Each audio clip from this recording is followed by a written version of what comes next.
Hi everyone, it's Ronnie here. Thank you for watching the video.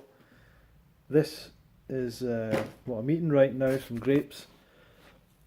And someone was commenting about the fact that they were trying to say that that I was kind of saying that hunting isn't a part of human nature. They were saying that's a fallacy or whatever. People always use these logical argument fallacy things to try and look smart or something like, oh, that's an appeal to nature, that's an appeal to this and that. Like, well, like that's an appeal to authority. Well, that doesn't mean it's not right, you know. It doesn't mean it's not correct. So you can appeal to authority, you can appeal to nature as long as it's not fallacious. So please understand that before you say things like that. So anyway, meat. My my feeling is that meat is, for a start, the most processed food in the world. The most processed food. It's not natural food. It doesn't matter that it's not natural, you know. There's lots of unnatural foods, and what does it even mean to be natural, right? There's a lot of things that are natural that I don't want to eat. I don't want to go and eat a tree. I don't want to eat rocks and stones. I don't want to eat moss. So that's all like natural or whatever. But in terms of food that we're adapted to, that our ancestors would have eaten, that would digest better for us because we are, you know, genetically designed for it, I think there's a good argument to look at what's the natural food for us, because every other animal has a natural diet, has a diet that it sources from its natural environment. So I don't think that it's a big fallacy to have a look into what's their natural diet or whatever. But when we think about meat as being a part of the diet of humans, we can look at other animals that are similar to humans, chimpanzees, other apes, and we can say, right, chimpanzees do eat some meat. They've definitely been witnessed eating meat. They've followed chimpanzees for years and years and years, and one time, maybe couple of times, we've witnessed them eating meat. Very rarely. It's a very rare thing, and they do not believe it's anything to do with nutrition. That's a very important point. The people that have witnessed, studied chimpanzees, that have seen them eating meat, say this is not to do with nutrition. If you watch a nature documentary, they will say things like, this is a very important source of protein for the chimpanzees. Nonsense. Rubbish. Complete rubbish, right? For a start, they don't understand chimpanzees don't need to eat protein. Primates don't need to eat protein, right? Like all non-carnivorous animals, we don't, and even carnivorous animals, you don't need protein. You need the building blocks of protein in order to make your own protein. This isn't like, you don't just take the skin of a pig and it all just gets sellotaped on or something. Like, it's broken down. And where do you think the herbivorous animals get their protein from? They get it from the building blocks of life, which comes from the ground, which comes from the plants. That's where it all comes from. It comes from the ground. It is generated and created in the plants. The plants are fed to animals. Animals eat other animals, or trees are created. The sunlight comes in, the water. That's where all nutrition comes from. And when you're eating an animal, you're just eating second-hand nutrition, like really poor quality second-hand nutrition, because you'd now eaten the animal instead of the building blocks. So protein is a bit of a nonsense, you know, and people go on about it. If you watch a video with someone, or if you're listening to a nutrition lecture or whatever, and the person says anything about, this is where you get your protein, this, protein. If they're really focused on protein and talking about it a lot, they don't know nutrition. They don't understand nutrition. They probably don't know what protein is, right? Except when they think protein is muscles or something basic. So protein is a macronutrient. It comes along with all our foods. It's not something you need to worry about, because the building blocks of protein are in all whole foods. So there's never ever ever been a case of protein deficiency ever discovered, ever seen, ever found, ever in the scientific information. And some of you are going to say, well, what about kwashiorkor? Well, that's been disproven as well. It wasn't a protein deficiency. It was just calorie deficiency, which leads to the body going into starvation and eventually starting to eat the muscle of the body. It does that after it eats all the fat of the body. So when we see people getting really skinny, and this is a really good point. If all these ex-vegans and stuff, if they were suffering from protein deficiency or whatever, they'd be getting the big fat stomach that kwashiorkor, people on kwashiorkor or marasmus, whatever you want to call it, get, because they're they're eating, their body is consuming the muscle that is holding in their stomach, and then it comes out. So that's what that is. And it's a calorie deficiency. As soon as they got more calories, then they were fine. For many years, science believed that protein was a really important thing. Many, many years ago, they thought that was the problem in the third world and other places, that there wasn't enough protein. And people like T. Colin Campbell went out and studied this, and they were trying to put more protein into people's diets, and then they found that more children were getting kidney problems, more kidney cancer, more kidney disease, because they were increasing protein in the diet. Increasing protein in your diet leads to extra strain on the kidneys, because we are not, as an animal, designed to consume a high level of protein or animal flesh. Human mother's milk, when you're doing the biggest shift of your life, the biggest growth spurt is when you're a baby. You do that consuming mother's milk. Mother's milk, human mother's milk, is the lowest of all the animal milks, the lowest in protein. Why? Because we are an incredibly efficient creature that requires very little protein, because we are adapted to a fruitarian diet, which is it's not low protein, but it's appropriate level of protein, which is not, we don't need that much.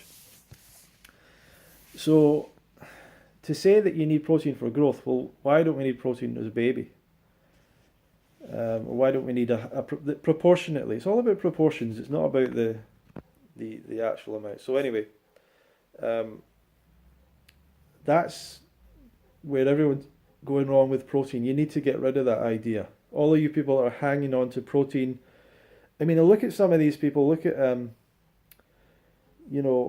with some of the ex-vegan people, and even with Elise, from Raw Alignment and different people, like they were really concerned about protein. They were eating this high protein diet for a while.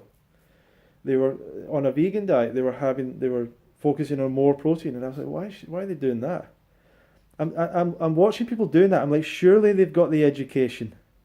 Surely they've heard this, and I'm sad that I realised that a lot of the educators out there were not really giving enough information to people.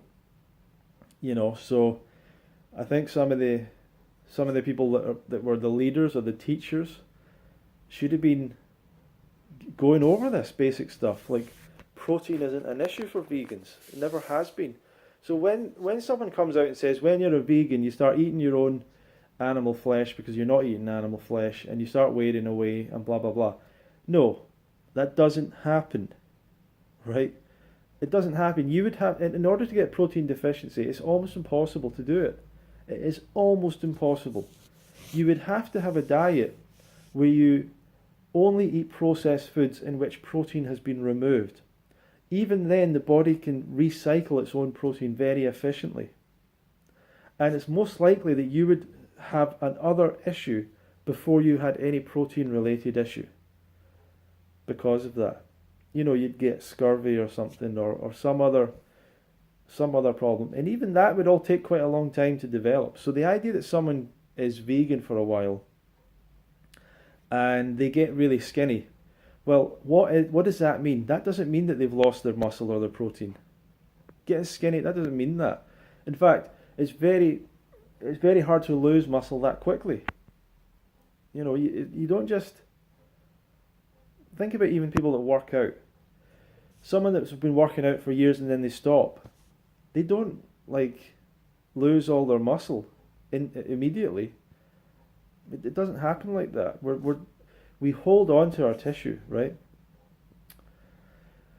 Um, so it takes a while for you to lose muscle, for you to lose it takes a while. But you can lose water weight very quickly, and you can lose fat much quicker. So you can lose 2 pounds of fat a week, 3 pounds of fat a week. If you're really in a starvation mode, and after 6 months you can lose like 60 pounds or something. So it's no wonder that people are going from a healthy weight to nothingness because they're not eating enough. And that's all it is. When you see people get skinny, it's they're not eating enough. It's not anything to do with protein.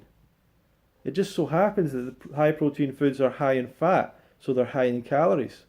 So when those people start eating those things, they put on weight. They're not putting on protein, they're putting on fat. That's it. So, and they will put on a little bit, as you put on fat, you will put on a little bit of extra muscle to carry that fat because you're getting heavier. But you're getting bigger because of the fat, right? And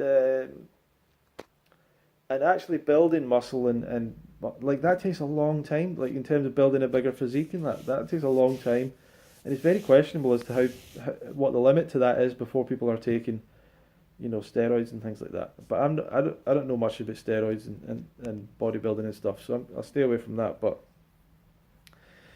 the body is way more efficient than you're giving it any credit for. It doesn't just lose muscle, it doesn't just like the protein all disappears because you stopped eating animal flesh. It's just really silly. It's basic stuff. Anyway, this is going back to the fact that meat is the most processed food. Meat is so processed that the name of it is different almost always to what it actually is. So it's called meat. And almost the word meat, it's almost like the meat of this, the meat of that. It's almost like it gives the impression that it's the most essential thing, it's the most central thing, the most important thing. For many years, scientists were assuming that there was a really important reason that we were eating meat, that because rich people ate meat, it must be better. If you had access to anything, you would want to have meat, and that people could live on meat longer or whatever it was, and that there was something essential about it. And the more that we studied it, we realised that wasn't true. And the more that we studied, we realised there's really no reason for us to eat this stuff. There really wasn't any reason. But the chimpanzees and stuff, they eat a little bit of meat. All primates have been seen to eat a little bit of small animals and insects and stuff like that. And what is that? What does that say? Does that mean that we should eat meat or that we're carnivores or whatever? Well, once again, it's believed that it's nothing to do with nutrition. It's to do with territory. We are very territorial animals. Chimpanzees are very territorial animals. You go into their territory, they're gonna fight. They're gonna try and get you out. And if you come in as a monkey into their territory, they're gonna hunt you down and kill you because they're gonna protect their territory. What are they protecting? They're protecting their fruit. They're protecting their nuts. They're protecting their leaves. They're protecting their food, the food that they eat for nutrition. They're not going out hunting to eat monkeys all the time. But they might do it if there was nothing else to eat. So all animals would eat outside of their natural dietary. They would all do that. They would all eat outside of that if they're starving. This is obvious. And humans are no different. And for years we ate outside of our natural dietary, for tens of thousands of years probably, maybe longer than that, because we went all around the world and we planted crops, and that was the only way that we could survive, planting crops. We couldn't have survived hunting animals. Stupid idea, dumb idea. People died thinking like that. Oh, we'll just go out and hunt animals. They died. The people that survived were the ones that grew crops. Who wants to grow crops? Think about it. You spend all summer working in fields, digging, really hard work. No one wants to do that. But it was the only way, right? So it was the only way to live outside of our natural climate. Now, people have only lived outside of the tropics for a very, very short period of time. A very short period of time. Most of the time we've lived closer to where it's sunny the whole year round. The people that have lived in the north, like myself, my ancestors, I don't know what happened to us, but we were thrown out or something. We did something wrong, we don't know. But we were living on crops as well.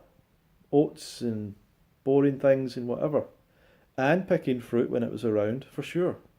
So, these are just realities, right? But meat, let's think about it. Let's think about it. You have to already have animals in captivity. They're farmed. They're in captivity. We're then, in an unnatural way, they're forced to give birth. The animal gets taken away. It gets put somewhere else. There's this entire system around doing this to make it possible. The animal is then fed with foods that are not part of its natural diet usually, so they get fed soybeans and corn and stuff, and that's usually grown in other countries, potentially, or it could be grown anywhere in the world and shipped around the world, these big monocrops. So they're fed like that, they're kept in a big container place, who knows what else is happening to them. They're given antibiotics to stay alive because they're not eating a good diet. It's a terrible environment. Then they get killed eventually. The way they get killed is with machines and stuff and whatever. It's not human beings killing them with their hands because we're not carnivores and we can't do that. And then what starts to happen? This entire process. Because the way that carnivores eat is they kill an animal and eat it. They kill an animal and eat an animal. As the animal's still like shivering or moving or squirming, and they start eating into the stomach and into the intestines and into the asshole and everything, and all the blood and all the veins and all the everything else. And this is something that's disgusting to human beings. It's not that you couldn't train yourself to do it. Some of these carnivores have conditioned themselves to do it to try and prove a point. But it's really disgusting. It's a really disgusting thing for most people. But depending on your culture, you might have been brought up to do all sorts of disgusting things. So they then have to age the meat because it's not suitable for it to eat for some reason. So they have to hang it, age it. They have to add stuff to it to keep it a certain colour. Often there's salt water added to things like chicken because meat doesn't really have any flavour to us. All sorts of things are done to preserve it, to make it look good. It's then chopped and cut so that all the disgusting looking parts are cut away. It's then cut into a shape so it doesn't even look like meat anymore. It's then packed up, sent to a supermarket, and then people will buy it, and then they will have to cook it or else they'll get food poisoning often. They'll cut it up even more, cook it, put a big sauce around it so you don't know what it is once again. Salt, sugar, spices, add all sorts of stuff to it, and then you're telling me that that's your natural diet, or that's something natural. That is the most processed food that you can possibly get, basically. So meat is a very processed food. When we start calling it animal flesh or whatever, that makes more sense. But anyway, this has been quite a long video, so I'll leave it there. Thanks for watching. Feel free to put your comments, your questions below. I usually want to just talk about, I really just want to talk about raw diet and a fruitarian diet for now, but sometimes you have to talk about other things. So thanks for watching, and we'll see you in another video.